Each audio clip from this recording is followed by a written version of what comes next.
Sa pagpadayo nato sa atong leksyon, pasiuna,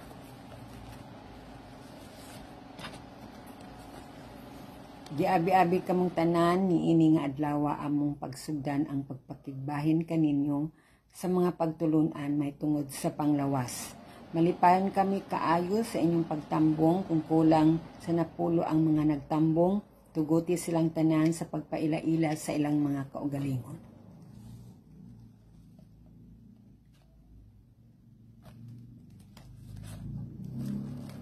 Sa karon nga leksyon atong isgutan ang usa sa mga sagad nga balatian o sakit nga mutakboy sa atong mga kabataan. Apan sa dili sa kita magpadayon atong tan-awon sa kini. So man sa atong leksyon,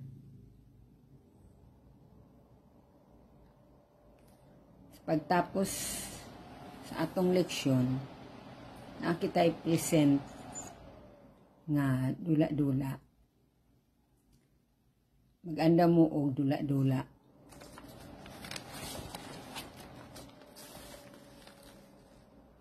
Nga nagpakita sa usa ka batang 5 ka bulan o nagkalibanga uban sa inahan nga walay ing kasayuran sa angay buhaton samtang ang apuhan nga babayi dagan og gisugyot ilakip dinhi ang sagad nga buhaton sa mga tawo.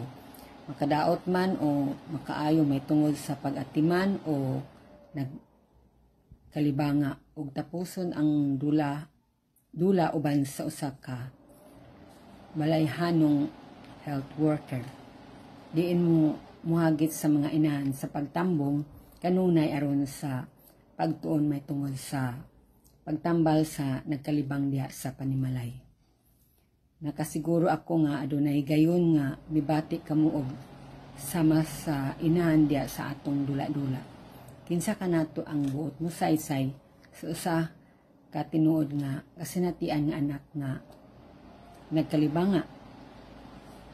Kung adunay mo voluntaryo, sulti siya sa pagsugilon sa maong kaagi. Kung walay mo voluntaryo, tawga sa bisan kinsa kanila. Labi nakadtong nagpakahilom lang. Sa akong giingon nga tapos nato sa atong leksyon, may i-present tayo kita sa magdemo sa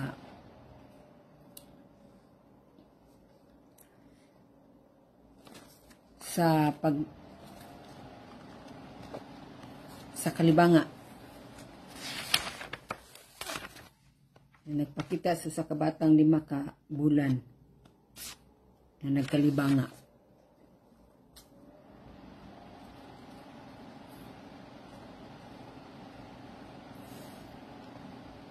Nakasiguro ako nga adunay gayon nga mibati kamo og sama sa inahan diha sa atong dula-dula.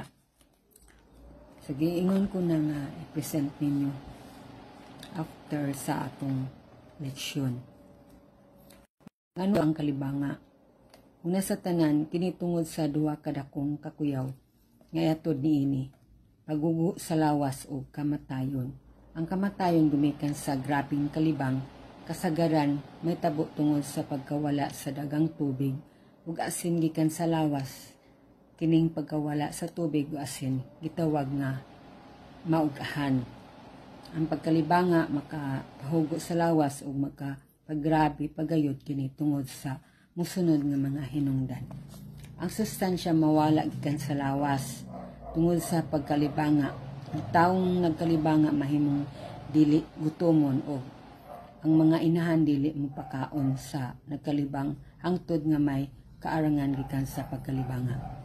Busa kung buot natong mapanalipdan ang bata gikan sa kakuyaw sa pagkalibang, kinahanglan maminaw kita pag-ayo sa unsa mang ibahin o ipahayag kanato nga mga kasayuran. May tungod sa 3 ka mga lagda sa pag-atiman sa nagbalatian diha sa panimalay. Tapos sa adlawng leksyon, kinahanglan mahulagway sa matag usa kung unsa kining 3 ka mga lagda. Ang saon paggamit sa mga lagda. ug sa pag-ila sa mga timailhan sa usa nga naughan nga angay natong bantayan.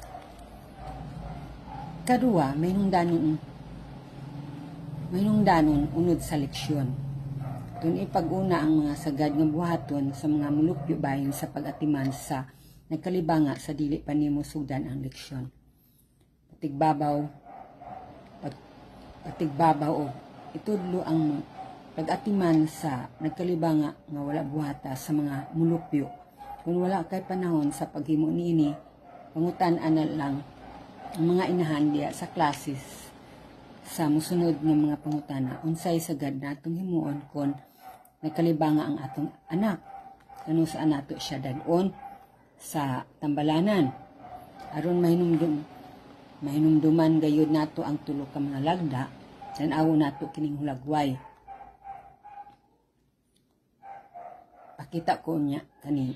Pakita ang hulagway sa usa ka batang may gibati apan gipakaon o gipainom gihapon. Pakita ang hulagway una nga anaa sa katapusan sa atong leksyon.